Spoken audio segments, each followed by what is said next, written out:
अस्सलाम वालेकुम प्यारा दोस्तों, उम्मीद त खैरियत सां हूंदा।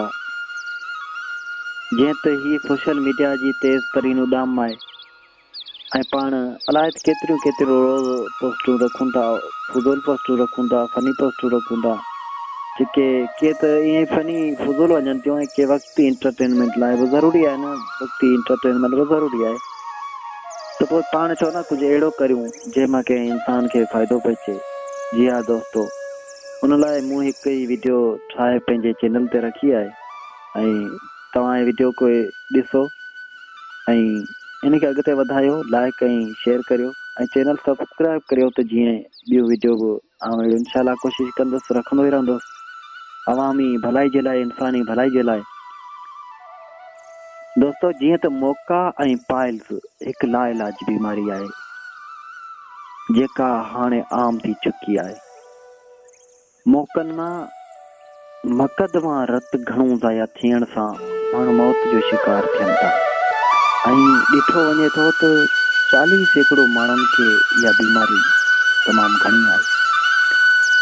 मौक़नि जो ऑपरेशन बि थिए थो, पर कॾहिं कॾहिं उहो मर्ज़ ऑपरेशन खां बि वधी वेंदो आहे ऐं उन लाइ मूं हिकु आज़मायल नुस्ख़ो तव्हां ताईं पहुचाइणु चाहियो। जेकॾहिं तव्हांजो को अज़ीज़ हिन मौतमार बीमारी में मुब्तला आहे त ज़रूरी न आहे मुंहिंजे चैनल सां, पर हीअ वीडियो तव्हां पाण ठाहियो पंहिंजे आवाज़ में, सिर्फ़ु ही टोटको तव्हां लिखी वठो ऐं ईअं ई तव्हां पोस्ट फेसबुक, मैसेंजर, व्हाट्सएप या त ईअं मैसेज करे हलायो त जीअं कंहिं भाउ खे तकलीफ़ हुजे त फ़ाइदो थी सघे।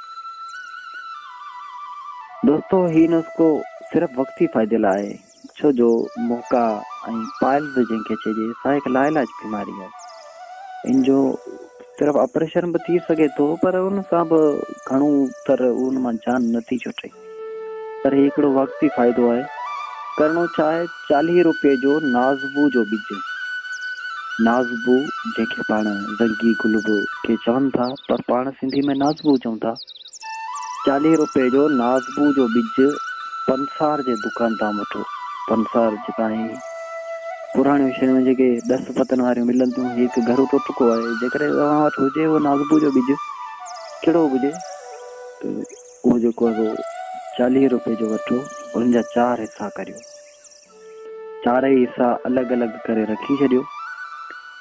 रोज़ानो हिकु हिसो राति जो खुली हवा में ॿाहिरि किथे रखी छॾियो, माना उन ते को कपिड़े जो ढक ॾिनल हुजे त जीअं में हवा क्रॉस थिए, ढके लाज़मी हुजे। 4 हिसा 40 रुपयनि जे ॿिज जा करे उन मां हर हिकु हिसो राति जो हिकिड़ो हिसो, 3 हिसा छॾे हिकिड़ो हिसो पुसाए रखो।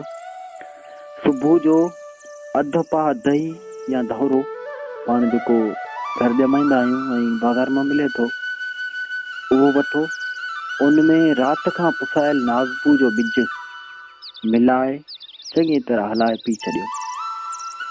इंशाअल्लाह ताला वक़्ती तौर ते फ़र्क़ु महसूसु कंदा ऐं ही नुस्ख़ो आज़माइल आहे।